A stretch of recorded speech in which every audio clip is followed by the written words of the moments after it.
दोस्तों, पिछली वीडियो में हम इंडियन आर्मी और इंडियन नेवी के बारे में बात कर चुके हैं। आज की वीडियो में हम जानेंगे इंडियन एयरफोर्स की रैंक, पोस्ट, इंसिग्निया और स्ट्रक्चर के बारे में। भारतीय वायुसेना की रैंक, इंसिग्निया और स्ट्रक्चर को मुख्य रूप से 3 भागों में बांटा गया है: commission officers, junior commission officers और नॉन कमीशन ऑफिसर्स यानी कि एयरमैन। अब हम बात करते हैं नॉन कमीशन ऑफिसर्स की। इसमें पहली रैंक पोस्ट आती है एयरक्राफ्टमैन और लीडिंग एयरक्राफ्टमैन की। यह एंट्री लेवल टेक्नीशियन होते हैं। ये हथियारों की लोडिंग, उपकरणों का डेटा लॉग करना और हवाई पट्टी की सुरक्षा सुनिश्चित करने जैसे बुनियादी काम करते हैं। एयरक्राफ्टमैन की यूनिफॉर्म पर कोई इंसिग्निया नहीं होता है, जबकि लीडिंग एयरक्राफ्टमैन की यूनिफॉर्म पर एक शेवरॉन लगा होता है। अगली रैंक पोस्ट आती है कॉर्पोरल या टीम लीडर होते हैं। ये विमान के दैनिक रखरखाव कार्यों को खुद करते हैं। ग्राउंड रिफ्यूलिंग यानी कि ईंधन भरने के काम संभालते हैं और बेस सुरक्षा में योगदान देते हैं। इनकी पहचान यूनिफॉर्म पर ऊपर की ओर इशारा करते हुए 2 शेवरॉन लगे होते हैं। अगली रैंक पोस्ट आती है सर्जेंट या क्रू चीफ होते हैं। ये मैकेनिकल, इलेक्ट्रॉनिक या सुरक्षा टीमों का नेतृत्व करते हैं। युवा एयरमैन को प्रशिक्षित करते हैं और उड़ान से पहले विमान की जांच करते। इनकी पहचान ऊपर की ओर इशारा करते हुए 3 शेवरॉन वी आकार की पट्टियां लगी होती है। अब आते हैं जूनियर कमीशन ऑफिसर्स। इसमें पहली रैंक पोस्ट आती है जूनियर वारंट ऑफिसर्स और वारंट ऑफिसर्स या ऑन ग्राउंड यूनिट पर्यवेक्षक होते हैं। ये तकनीकी इन्वेंट्री का प्रबंधन करते, विमान के इलेक्ट्रॉनिक इंजन की टेस्टिंग की निगरानी करते और एयरमैन के दैनिक अनुशासन को बनाए रखते हैं। जूनियर वारंट ऑफिसर्स की पहचान गहरे नीले रंग के गोल घेरे के अंदर भारतीय वायुसेना का आधिकारिक प्रतीक होता है। इस घेरे के अंदर पंख फैलाए हुए हिमालय ईगल का चित्र बना होता। इसी के साथ वारंट ऑफिसर्स की पहचान इसमें गहरे नीले रंग के गोल घेरे के अंदर चांदी और सफेद रंग का भारतीय वायुसेना का आधिकारिक प्रतीक होता है। इस गोल घेरे के ऊपरी हिस्से में सत्यमेव जयते के साथ अशोक स्तंभ और उसके ठीक नीचे पंख फैलाए हुए हिमालयन ईगल का चित्र होता है। नेक्स्ट रैंक पोस्ट आती है मास्टर वारंट ऑफिसर्स या मुख्य तकनीकी सलाहकार होते हैं। ये सीधे बेस अधिकारियों के साथ समन्वय करते हैं, बड़े रखरखाव कार्यशालाओं की देखरेख करते हैं और एयरमैन के दैनिक अनुशासन को बनाए रखते हैं। इनकी पहचान गहरे नीले रंग के गोल घेरे के अंदर चांदी सफेद रंग का भारतीय वायुसेना का आधिकारिक प्रतीक होता है। इस गोल घेरे के ऊपरी हिस्से में सत्यमेव जयते के साथ अशोक स्तंभ बना होता, जिसके ठीक नीचे पंख फैलाए हुए हिमालयन ईगल का चित्र होता है। इस पूरे केंद्रीय प्रतीक को चारों तरफ से गेहूं या पत्तियों की माला घेरे रहती है। यह माला ही इसे वारंट ऑफिसर्स रैंक से अलग और वरिष्ठ बनाती है। अब आते हैं कमीशन ऑफिसर्स। इसमें पहली रैंक पोस्ट आती है फ्लाइंग ऑफिसर। भारतीय वायुसेना में फ्लाइंग ऑफिसर कमीशन ऑफिसर का पहला और शुरुआती रैंक होता है। ये शुरुआती फ्रंट लाइन पायलट, को पायलट, एयर ट्रैफिक कंट्रोलर या टेक्निकल सब सेक्शन मैनेजर होते हैं। ये सीधे दैनिक संचालन संभालते हैं और एयरमैन की छोटी टीमों का नेतृत्व करते हैं। इनकी पहचान कंधे या आस्तीन पर काले किनारों वाली मध्यम नीले रंग की एक पतली पट्टी लगी होती है।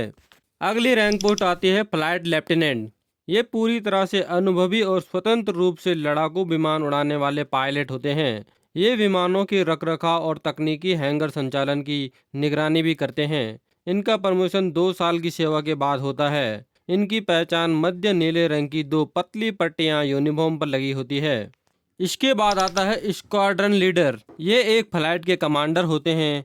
ये उड़ान संरचनाओं का नेतृत्व करते और प्रशासनिक शाखाओं का प्रबंधन संभालते हैं। इनका प्रमोशन 6 वर्ष की सेवा व एग्जाम पास करने के बाद होता है। इनकी पहचान मध्यम नीले रंग की एक चौड़ी पट्टी यूनिफॉर्म पर लगी होगी। नेक्स्ट रैंक पोस्ट आती है विंग कमांडर। ये उड़ान स्क्वाड्रन के सेकंड इन कमांड होते हैं। यह छोटी परिचालन इकाइयों का नेतृत्व करते हैं। ये उड़ान सुरक्षा, बेस के अनुशासन और मिशन को लागू करने के लिए जिम्मेदार होते। इनका प्रमोशन 13 साल की सेवा के बाद होता।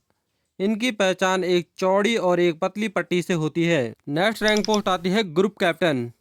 ये पूरे फाइटर स्क्वाड्रन के कमांडर या मध्यम आकार के एयरबेस के स्टेशन कमांडर होते हैं। ये हवाई युद्ध रणनीति और बेस सुरक्षा का निर्देश देते।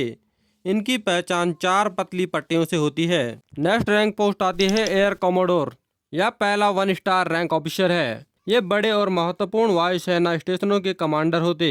ये क्षेत्रीय हवाई रणनीतियों की योजना बनाते हैं। इनकी पहचान एक बहुत चौड़ी पट्टी कंधे के पैच पर एक स्टार और एक बात का चिन्ह लगा होता है।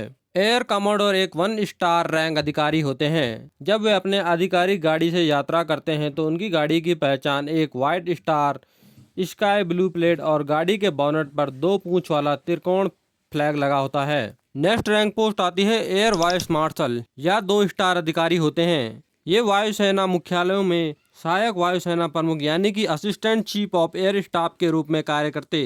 ये उड़ान सुरक्षा और चिकित्सा सेवाओं जैसे विशेष विभागों को संभालते। इनकी पहचान एक बहुत चौड़ी और एक पतली पट्टी, कंधे के पैच पर 2 स्टार लगे होते हैं। इनकी गाड़ी की पहचान 2 व्हाइट स्टार लगे होते हैं। गाड़ी का झंडा सामान्य त्रिकोण आकार का होता। इस आसमानी नीले झंडे के ठीक बीच में एक चौड़ी लाल रंग की पट्टी होती और वायुसेना का गोल प्रतीक होता है। नेक्स्ट रैंक पोस्ट आती है एयर मार्शल या 3 स्टार अधिकारी होते हैं। ये भारतीय वायुसेना की मुख्य भौगोलिक कमानों जैसे पश्चिमी कमान, पूर्वी कमान के प्रमुख होते हैं और युद्ध स्तर की रणनीतियां तय करते हैं। इनकी पहचान एक बहुत चौड़ी और 2 पतली पट्टी और कंधे के पैच पर 3 स्टार लगे होते हैं। इनकी गाड़ी की पहचान 3 व्हाइट स्टार लगे होते हैं। गाड़ी का झंडा पूरी तरह से आयताकार होता।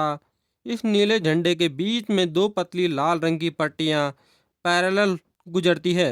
नेक्स्ट रैंक पोस्ट आती है एयर चीफ मार्शल, वायुसेना प्रमुख यानी कि chief of the air staff या भारतीय वायुसेना के सर्वोच्च सक्रिय सैन्य अधिकारी होते हैं जो पूरी वायुसेना की कमान संभालते हैं और विमानन युद्ध पर भारत सरकार के मुख्य सलाहकार होते हैं। इनकी पहचान एक बहुत चौड़ी और 3 पतली पट्टियां और कंधे के पैच पर 4 स्टार लगे होते हैं। इनकी गाड़ी पर 4 स्टार लगे होते हैं। इनका झंडा भी आयताकार होता है लेकिन इस पर वायुसेना का राष्ट्रीय ध्वज वाला निशान बना होता, जिसमें एक कोने में तिरंगा और बीच में वायुसेना का क्रेस्ट ऑफ राउंडल होता है। अब आता है मार्शल ऑफ द एयरफोर्स। भारतीय वायुसेना का सर्वोच्च और एकमात्र 5 स्टार रैंक है। यह एक ऑनररी या युद्धकालीन रैंक है जो लाइफ लॉन्ग बनी रहती है, जिसका अर्थ है कि इस रैंक का अधिकारी कभी रिटायर नहीं होता। भारतीय इतिहास में अब तक केवल अर्जन सिंह को 26 जनवरी 2002 को इस सर्वोच्च सम्मान से सम्मानित किया गया है। यह एक युद्धकालीन और सर्वोच्च सम्मान पद है, इसलिए यह अधिकारी सीधे सैन्य परिचालन नहीं संभालते बल्कि युद्ध के समय राष्ट्र के मुख्य रणनीतिकार और सरकार के सर्वोच्च सुरक्षा सलाहकार के रूप में कार्य करते। इस रैंक के अधिकारी हमेशा ऑन ड्यूटी माने जाते और मृत्यु तक उन्हें पूर्ण वेतन, विशेष सुरक्षा और सेना के सभी सर्वोच्च प्रोटोकॉल मिलते रहते हैं। इनकी पहचान कंधे के पैच पर एक सुनहरी माला के अंदर पार की हुई तलवार और बैटन बने होते हैं। इसके ठीक ऊपर नेशनल एम्बलम और साथ ही 5 स्टार लगा होता है। इनकी गाड़ी की पहचान गाड़ी के आगे और पीछे स्काई ब्लू बैकग्राउंड पर 5 स्टार प्लेट लगे होते हैं। इनकी गाड़ी पर वायुसेना का आधिकारिक आयताकार झंडा लगा होता, जिस पर बाज और अशोक स्तंभ बना होता है। भारतीय वायुसेना का स्ट्रक्चर एक मजबूत और व्यवस्थित कमान श्रृंखला पर काम करता है। वायुसेना का यह पूरा ढांचा मुख्य रूप से 4 स्तरों पर काम करता है। पहला आता है वायुसेना मुख्यालय यानी कि एयर हेडक्वार्टर्स। यह नई दिल्ली में स्थित है, जहां से पूरी वायुसेना के लिए नीति, बजट और रणनीतिक फैसले लिए जाते हैं। एयर हेडक्वार्टर्स का प्रमुख chief of the air staff जो 4 स्टार अधिकारी होते हैं। वायुसेना प्रमुख की सहायता के लिए वाइस चीफ और कई अन्य एयर मार्शल होते हैं जो ऑपरेशन, योजना और रखरखाव जैसे अलग अलग विभागों को नियंत्रित करते हैं। यहाँ से आदेश सीधे नीचे की कमांड्स को भेजे जाते हैं। अगला आता है क्षेत्रीय नियंत्रण, वायुसेना कमांड्स। पूरे भारत की सुरक्षा के लिए वायुसेना को 7 कमांड्स में बांटा गया है। इनमें से 5 ऑपरेशनल कमांड्स हैं और 2 फंक्शनल कमांड्स हैं। इनके प्रमुख air officer commanding in chief जो 3 स्टार एयर मार्शल होते हैं। प्रत्येक कमांड अपने हवाई क्षेत्र की सुरक्षा के लिए पूरी तरह जिम्मेदार होती है। एग्जाम्पल से समझें, जैसे पाकिस्तान सीमा की सुरक्षा का जिम्मा पश्चिमी वायु कमांड दिल्ली के पास है, जबकि चीन सीमा की सुरक्षा पूर्वी वायु कमांड शिलांग संभालती है। अगला आता है मुख्य परिचालन केंद्र, विंग्स या स्टेशन। यह कमांडो के नीचे आने वाले वास्तविक वायुसेना स्टेशन या एयरबेस होते हैं, जहां लड़ाकू विमान और मिसाइलें तैनात रहती है। इनके प्रमुख एयर कमांडोर या ग्रुप कैप्टन होता है। इसे आप वायुसेना का एग्जीक्यूशन लेवल मान सकते हैं। यहाँ लड़ाकू पायलट, तकनीशियन अधिकारी 24 घंटे तैनात रहते हैं। किसी भी हवाई हमले या मिशन को अंजाम देने का सीधा आदेश इसी स्तर पर लागू होता है। अगला आता है वास्तविक युद्ध इकाई, स्क्वाड्रन और पायलट। यह वायुसेना की सबसे छोटी लेकिन सबसे महत्वपूर्ण युद्ध इकाई है। इनका प्रमुख विंग कमांडर या स्क्वाड्रन कमांडर होता है। एक फ्लाइंग स्क्वाड्रन में आमतौर पर 16 से 18 लड़ाकू विमान होते हैं। एक स्क्वाड्रन के अंदर छोटी टीमें होती है जिन्हें फ्लाइट कहा जाता है, जिसका नेतृत्व स्क्वाड्रन लीडर करता है। एयरबेस से संबंधित स्क्वाड्रन के पायलट फ्लाइंग ऑफिसर से लेकर विंग कमांडर तक विमान लेकर उड़ान भरते हैं, जबकि ground crew junior commission officers और एयरमैन जमीन पर तकनीकी और सुरक्षा सहयोग प्रदान करते हैं। गाइज फाइनली अब हम इंडियन आर्म फोर्स के तीनों category Indian army, Indian navy और इंडियन एयरफोर्स के बारे में बात कर चुके हैं। आई होप कि आपको इनकी रैंक, इंसिग्निया और स्ट्रक्चर के बारे में अब समझ में आ गया होगा। मिलते हैं अब अगली वीडियो में, तब तक के लिए जय हिंद जय भारत। ऐसे इंटरेस्टिंग और इन्फॉर्मेटिव वीडियो देखने के लिए SR फैक्ट्स को भी सब्सक्राइब कर दें।